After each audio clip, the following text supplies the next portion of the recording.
In 1983, a 33-year-old captain rode a bicycle to work. He was the president of his country. His ministers drove Mercedes. He sold them. He cut his own salary to $450 a month. He refused air conditioning. He wore cotton woven by his own people.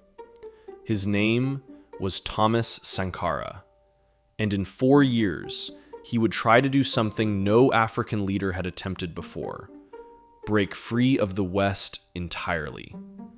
It would cost him his life.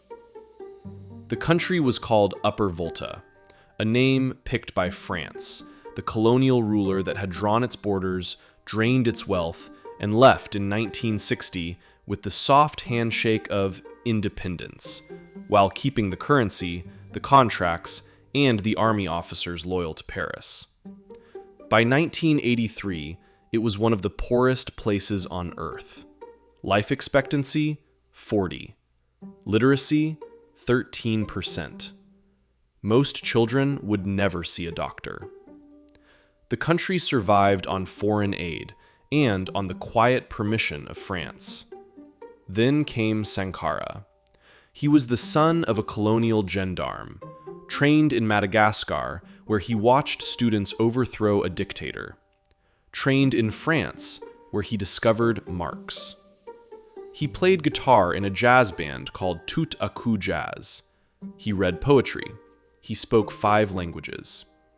He was also, in the eyes of every old man in power, dangerous.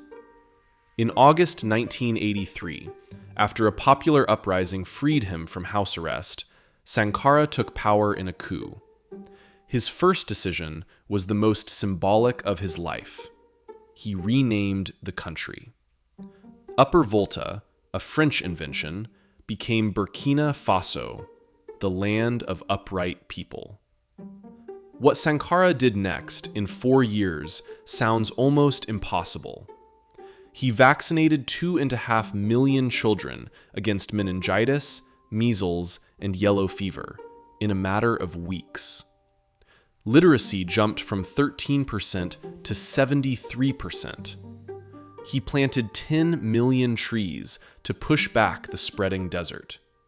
He outlawed forced marriage. He outlawed female genital mutilation. He brought women into his government, into the military, into the economy, at a scale no African country had ever seen. He refused loans from the IMF and the World Bank. He told his people, "He who feeds you controls you." He pushed them to grow their own food, weave their own cloth, build their own schools. And in 2 years, Burkina Faso fed itself.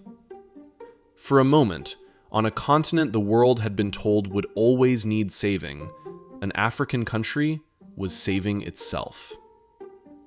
This was a problem, because if a tiny, landlocked, dirt-poor country could refuse foreign aid and feed itself, what happened when other African countries asked the same question?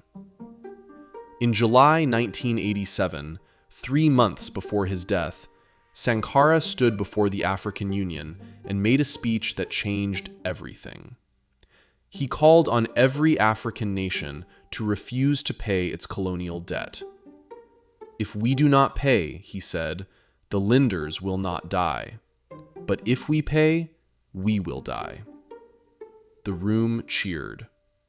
In Paris, no one was cheering. His closest friend was a man named Blaise Compaoré. They had taken power together. They had been brothers. On October 15, 1987, soldiers loyal to Compaoré stormed Sankara's office. He was shot 12 times.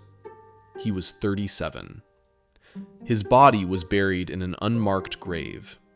His widow fled the country. Within weeks, Compaoré reversed nearly every reform. Burkina Faso went back to the IMF, back to France, back to dependence. He would rule for the next 27 years.